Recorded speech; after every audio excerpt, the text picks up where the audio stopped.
Hello Titians. Today's series is Kohbali, directed by Revant Lewaka. మొత్తం 8 episodes ఉన్నాయి. Each episode run time under 30 minutes. అంటే around 2.5 hours length తో Disney plus Hotstar లో stream అవుతుంది. So ఇంక straight గా ఈ సిరీస్ ఎలా ఉంది అనే విషయానికి వచ్చేస్తే అంతేం అనిపించలేదు గైస్. చాలా సార్లు చూసేసిన అదే రాయలసీమ రూరల్ బ్యాక్ డ్రాప్ లో ఇంకొక ఫ్యాక్షన్ క్రైమ్ డ్రామాలా అనిపించింది. ప్లాట్ రొటీన్ గానే ఉన్న నరేషన్ ఏమైనా ఇంట్రెస్టింగ్ గా ఉంటుందని వెయిట్ చేస్తూ చూసా. బట్ డ్రామా కూడా అంతేం గ్రిప్పింగ్ గా లేదు. థర్డ్ అండ్ ఫోర్త్ ఎపిసోడ్స్ లో కొంచెం డ్రామాని బాగానే కనెక్ట్ చేశారు అనిపించిన, బట్ ఆ డ్రామాని యూటిలైజ్ చేసుకుని ఇలాంటి క్రైమ్ మూవీస్ లో చాలా ఇంపార్టెంట్ ఫ్యాక్టర్ అయిన సస్పెన్స్ ని బిల్డ్ చేయడంలో మాత్రం ఫెయిల్ అయ్యారు. ఎక్కడ నెక్స్ట్ ఏం జరుగుతుందనే క్యూరియాసిటీ ఏముండదు. ఇంకొక బిగ్ డ్రాబ్యాక్ ఏంటంటే అదే డ్రామాని నెక్స్ట్ ఎపిసోడ్స్ కి ఎక్స్టెండ్ చేయడం. దీనివల్ల కొన్ని scenes, especially revenge and escape scenes, repetitive గా అండ్ ప్రొసీడింగ్స్ కొంత బోరింగ్ గా అనిపిస్తాయి. వైలెన్స్ డోసేజ్ ఎక్కువనే ఉంది అండ్ ఫౌల్ లాంగ్వేజ్ అయితే నేచురాలిటీ కోసం విపరీతంగా యూస్ చేశారు. సో జస్ట్ ఇన్ కేస్ చూడాలనుకుంటే ఫ్యామిలీతో అవాయిడ్ చేయండి. ఇంకా సిరీస్ ప్లాట్ ఏంటంటే శ్రీను కుటుంబంలో అండ్ రమణ కుటుంబంలో అన్నతమ్ములకి మధ్య కొన్ని అనుకోని పరిస్థితుల్లో చిన్న చిన్న గొడవలు జరుగుతాయి.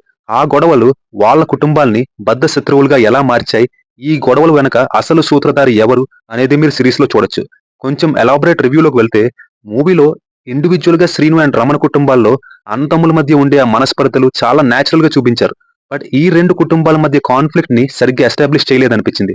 అలా ఎందుకు చేయలేదో మనకి ఎప్పుడో లాస్ట్ ఎపిసోడ్ లో రివీల్ అవుతుంది. ఈ ట్విస్ట్ కోసం మొత్తం మిగతా ఎపిసోడ్స్ ని గ్యాంబుల్ చేయడం నాకు పర్సనలీ వర్కౌట్ అవ్వలేదు. ఆ ఎపిసోడ్స్ లో ఎంగేజ్మెంట్ ఫ్యాక్టర్ మిస్ అవ్వడం వల్ల కూడా ఆ ట్విస్ట్ ఇంపాక్ట్ డైల్యూట్ అయిన ఫీలింగ్ వచ్చింది. ఏదో మెయిన్ కాన్ఫ్లిక్ట్ పాయింట్ ని సైడ్ ట్రాక్ చేసినట్టు అనిపించింది.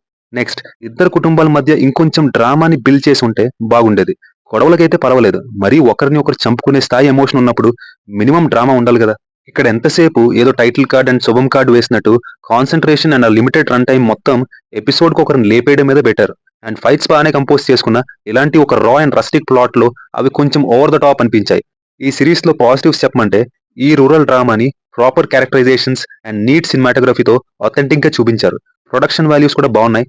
బీజిఎం కొన్ని పోర్షన్స్ లో బాగానే అనిపించింది. ఇంకా యాక్టర్స్ పర్ఫార్మెన్సెస్ కి వస్తే శ్రీను క్యారెక్టర్ చేసిన రవి ప్రకాష్ గారిని ఒక మంచి క్యారెక్టర్ ఆర్టిస్ట్ గా చాలా మూవీస్ లోనే చూసాం. ఫైనలీ ఈ సిరీస్ లో ఆయనకి ఒక సాలిడ్ రోల్ పడింది, లీడ్ రోల్ పడింది యాక్చువల్లీ. రాయలసీమ యాక్సెంట్ మాట్లాడడం గానీ, ఎమోషనల్ ఎపిసోడ్స్ లో గానీ, రివెంజ్ సీక్వెన్సెస్ లో గానీ he gave is best. Anchor Shyamla గారు ఇలాంటి ఒక టెన్స్ సిచ్యువేషన్ లో ఫ్యామిలీని హోల్డ్ చేసే ఒక వల్నరబుల్ ఉమెన్ క్యారెక్టర్ లో షీఈస్ డీసెంట్.